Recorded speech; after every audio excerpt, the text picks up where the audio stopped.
బులెటిన్లో బ్రేకింగ్ చూస్తాం. ఈశాన్య బంగాళాఖాతంలో ఆవర్తన ప్రభావంతో తెలుగు రాష్ట్రాలకు హెచ్చరికలు జారీ చేసి భారత వాతావరణ శాఖ. ఆవర్తనం రేపటికల్లా బలపడి అల్పపీడనుంది. ఈ క్రమంలో తెలంగాణలో పలు జిల్లాలతో పాటు ఆంధ్రప్రదేశ్ ప్రాంతాలను అప్రమత్తం చేసింది. ఇప్పటికే తెలంగాణలో పలు జిల్లాలను జారీ చేసింది వాతావరణ శాఖ. 9 జిల్లాలకు ఆరెంజ్, మరొకలకు యెల్లో అలర్ట్ జారీ చేసింది. హైదరాబాద్ కు భారీ వర్ష సూచన చేయడంతో జీహెచ్ఎంసీ అప్రమత్తమైంది. ఇక తెలంగాణలో నిన్నటి నుంచి పలు జిల్లాల్లో ఎడతెరిపి లేకుండా వాన కురుస్తుంది. భూపాలపల్లి, ఉమ్మడి జిల్లాలో వాగులు పొంగిపొర్లి పలు గ్రామాలకు రాకపోకలు. నిర్మల్ జిల్లా కలెం ప్రాజెక్టు వరద పోతెత్తడంతో 2 గేట్లను ఎగువకు వదులుతున్నారు.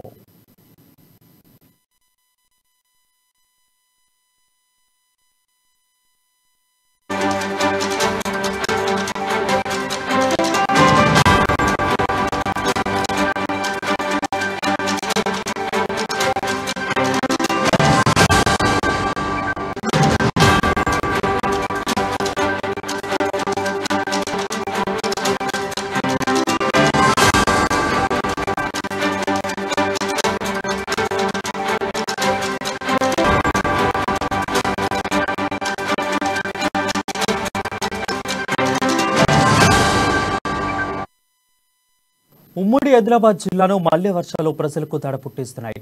ఉదయం నుంచి ఆదిలాబాద్ కేంద్రంలో భారీ వాన కురుస్తుండగా రోడ్లు జలమయమయ్యాయి.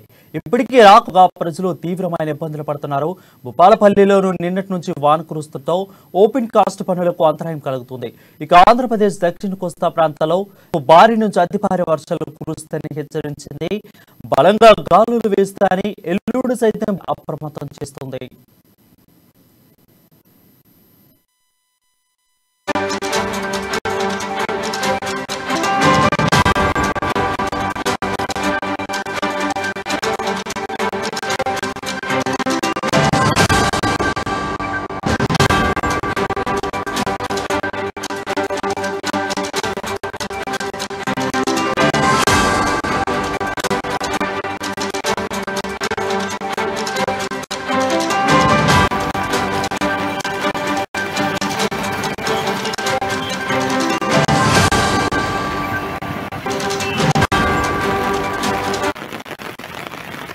ఈశాన్య బంగాళాఖాతంలో ఆవర్తన ప్రభావంతో తెలుగు రాష్ట్రాలకు హెచ్చరికలు జారీ చేసింది భారత వాతావరణ శాఖ.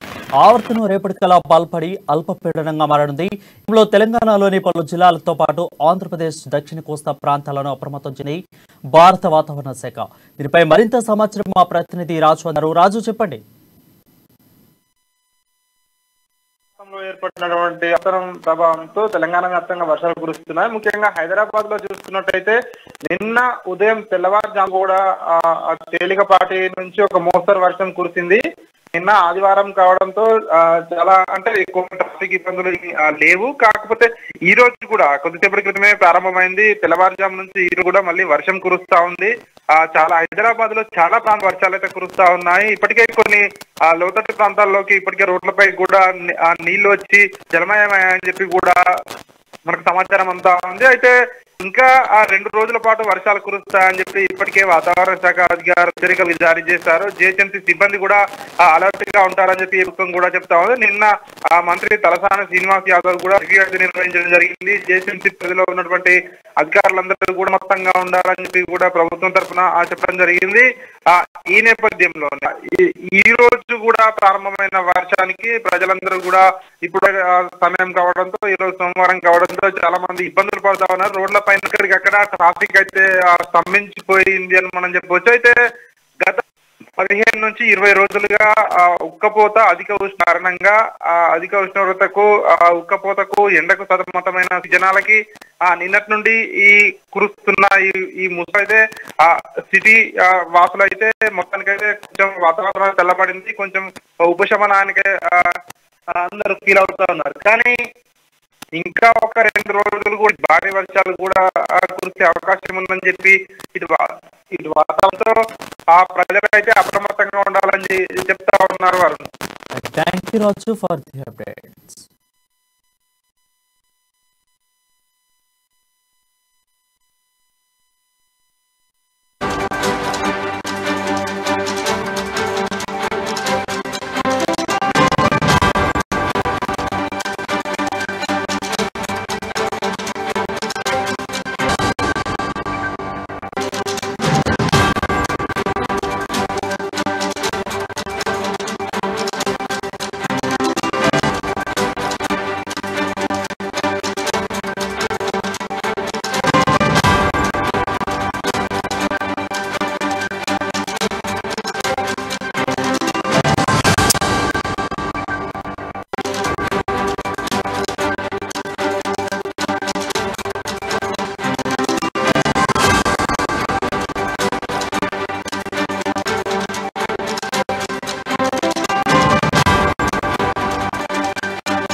ఉమ్మడి ఆదిలాబాద్ మళ్లీ వర్షాలు ప్రజలను దాడి పుట్టిస్తున్నాయి.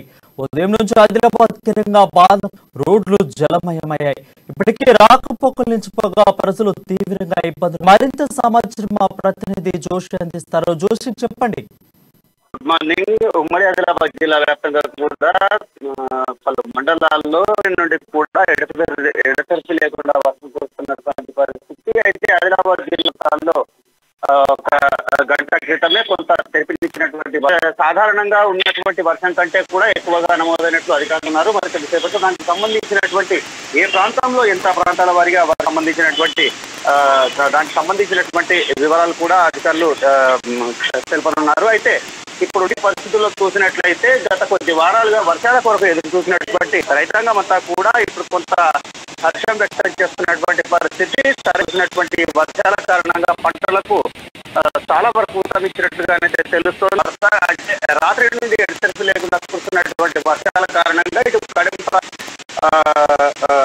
ఎగువ ప్రాంతంలో కురిసినటువంటి కడెం ప్రాజెక్టుకు భారీగా వరద నీరు వచ్చినట్లుగా తెలుస్తోంది. అయితే 3 గేట్లు ఓపెన్ చేసి దిగువ ప్రాంతాలకు 42,001 రైట్ లెఫ్ట్ కెనాల్ల ద్వారా వదులుతున్నటువంటి పరిస్థితి. అయితే ఇంట్లో చూసినట్లయితే 28,000గా ఉన్నట్లుగా తెలుస్తోంది. గేట్లను పూర్తిగా ఎత్తకుండా కొంత అంటే 12-13 అడుగుల మేర ఇచ్చినట్లుగా అధికారులు తెలపడం జరిగింది. అయితే తెరిపినిచ్చినట్లయితే సరే, లేదంటే పోటు కడడానికి ఇంకా ఎక్కువగా ఉండేటటువంటి పరిస్థితులు అయితే ఉన్నాయి. ఇటు గడ్డన్నవాగు ప్రాజెక్టు కావచ్చు, బయటకు సంబంధించి ఆదిలాబాద్ డివిజన్ లో తాంసీ మండలంలోని మత్తడివాగు ప్రాజెక్టు కావచ్చు, వీటన్నిటి కూడా నీరు చేరుకున్నటువంటి పరిస్థితి. పూర్తిగా వరద నీటితో ప్రాజెక్టులన్నీ కూడా కలిసి వర్షాలు ఎక్కువగా కురిసినట్లయితే కూడా పరిస్థితులు ఏర్పడేటటువంటి అవకాశం లేకపోలేదు. అయితే సరైనటువంటి వర్షాల కారణంగా రైతుల్లో మాత్రం హర్షం వ్యక్తం అవుతుంది. వారు థ్యాంక్ యూ.